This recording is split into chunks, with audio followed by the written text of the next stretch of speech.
अस्सलाम वालेकुम viewers, welcome to exploring part. तो आज का हमारा डिस्कशन का टॉपिक है पेंटोज फॉस्फेट पाथवे। तो इसको हम HMP पाथवे भी कहते हैं, जिसकी फॉर्म क्या है, हेक्सोज मोनोफॉस्फेट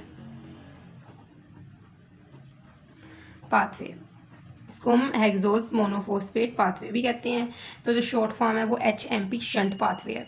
तो इसके अंदर क्या होता है, NADPH की प्रोडक्शन होती है और उसके अलावा राइबोज 5 फॉस्फेट भी बनता है। जो NADPH यहाँ प्रोड्यूस होता है वो बहुत से बायोसिंथेसिस पाथवे के अंदर यूज होता है हमारी बॉडी के। उसके अलावा जो राइबोज 5 फॉस्फेट है, ये हमें पता है ये कहाँ पे यूज होता है, ये for the synthesis of the ribonucleic acid RNA की सिंथेसिस के अंदर ये राइबोज फॉस्फेट जो है ये RNA की सिंथेसिस के अंदर यूज होता है। ठीक है, तो यहाँ पे हम इस पाथवे को स्टडी करेंगे। तो इसके अंदर क्या होता है कि ग्लूकोज 6 फॉस्फेट से ये पाथवे स्टार्ट होता है, हमें पता है। तो हमें पता है कि जो यहाँ पे ग्लूकोज 6 फॉस्फेट है ये ग्लाइकोलिसिस के अमल के दौरान बनता है। ठीक है, तो ग्लूकोज 6 फॉस्फेट ने क्या करना है, ग्लूकोज की डिहाइड्रोजिनेशन होनी है। ग्लूकोज 6 फॉस्फेट डिहाइड्रोजिनेज एंजाइम की मौजूदगी में हमें पता है जब डिहाइड्रोजिनेशन होनी है तो जो हाइड्रोजन रिलीज होना है उसने NADP को NADPH के अंदर कन्वर्ट कर देना है, और ग्लूकोज 6 फॉस्फेट ने कन्वर्ट होना है 6 फॉस्फोग्लूकोनो एसीटोन के अंदर, और 6 फॉस्फोग्लूकोनो एसीटोन ने क्या करना है, उसने हाइड्रोलेज एंजाइम की मौजूदगी के अंदर किसके अंदर कन्वर्ट होना है, 6 फॉस्फोग्लूकोनेट के अंदर। 6 फॉस्फोग्लूकोनेट की फिर डिहाइड्रोजिनेशन होनी है। और अगर मैं आपको एक सिंपल स्टेप बताऊँ ना इन एंजाइम्स को याद रखने का, तो वो है डी, कहाँ लिखूँ, यहाँ लिख देती हूँ, ठीक है ना, DHDEI,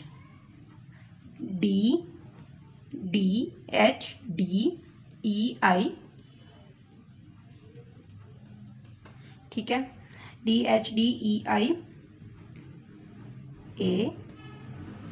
A, ठीक है। तो अभी आपको यहाँ पे समझ लग जाएगी इसकी। ये पहले डिहाइड्रोजन एंजाइम, दूसरी दफा हमने देखा H4 हाइड्रोलिस एंजाइम यूज हुआ, फिर D4 डिहाइड्रोजन एंजाइम यूज हुआ। अब नेक्स्ट स्टेप में जब राइबोलोज 5 फॉस्फेट बन जाएगा तो यहाँ पे एपीमिरेज, E4 एपीमिरेज और I4 आइसोमेरेज एंजाइम यूज होगा। तो ये राइबोलोज एपीमिरेज एंजाइम की मौजूदगी में इसका एपीमर बन जाएगा राइबोलोज का, वो है जाइलोलोज, और आइसोमेरेज एंजाइम की मौजूदगी में इसका आइसोमर बन जाएगा जो है राइबोज 5 फॉस्फेट। ठीक है, राइबोज और जाइलोलोज ट्रांस एसिटाइलेज एंजाइम की मौजूदगी में, ठीक है, ट्रांस एसिटाइलेज एंजाइम की मौजूदगी में ये जो दोनों है ना, इन्होंने कन्वर्ट हो जाना है, मतलब कि जाइलोलोज के 5 कार्बन और राइबोलोज के 5 कार्बन, सीडोहेप्टलोज 7 फॉस्फेट जो कि एक 7 कार्बन कंपाउंड है। तो जाइलोलोज जो है वो जाइलोलोज के 5 कार्बन और राइबोलोज के 5 कार्बन ट्रांस एसिटाइलेज एंजाइम की मौजूदगी में सीडोहेप्टलोज 7 फॉस्फेट जो कि एक 7 कार्बन कंपाउंड है, ग्लिसरैल्डिहाइड 3 फॉस्फेट जो कि 3 कार्बन कंपाउंड है, मतलब कि 5 5 10 थे, 7 8 9 10, ये 10 पूरे हो गए हैं। ठीक है, इनके अंदर कन्वर्ट हो जाना है।